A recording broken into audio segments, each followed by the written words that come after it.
मार्गीचा प्रवास, तर तुम्ही काय काय योजना गावासाठी आणल्या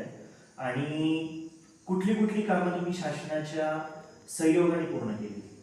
ज्यावेळेस आमच्या प्रत्यक्ष कामकाजाला सुरुवात होण्याच्या अगोदर आमची जी युवा मंचच्या माध्यमातून जी आमची मूळ उद्देश आणि ध्येय होतं ते एक होतं की गावामध्ये जी लहान वयापासून मुलं जे दारूकडे अग्रेसर झाली होती, ग्रामीण भाग असल्या कारणाने आणि माझ्याकडं आदिवासी समाज जवळजवळ 60-70% माझ्या गावात सावरचोड मेगावडी गावामध्ये जवळजवळ 60-70% आदिवासी समाज आहे आणि असाक्षर समाज असल्या कारणानं कुठल्याही गोष्टीचं तेवढं ज्ञान नसल्या कारणानं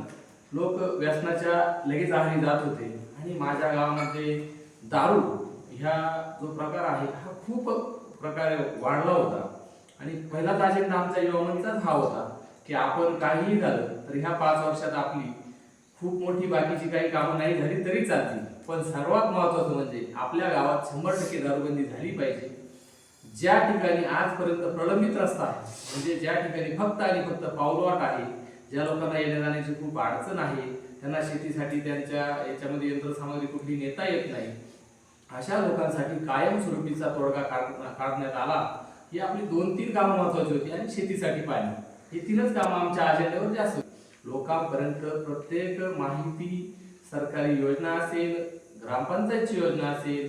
किंवा कुठलाही जो सार्वजनिक आणि योग्य विचार असेल तो सर्वसामान्यांपर्यंत कसा आपल्याला पोहोचवता येईल, जनजागृती समाजामध्ये कशी घडवता येईल, हाच मूळ उद्देश होता। म्हणजे दारूबंदी असेल, प्रलंबित रस्ते, गाव 100% दारूबंदी झालेले आहे। तर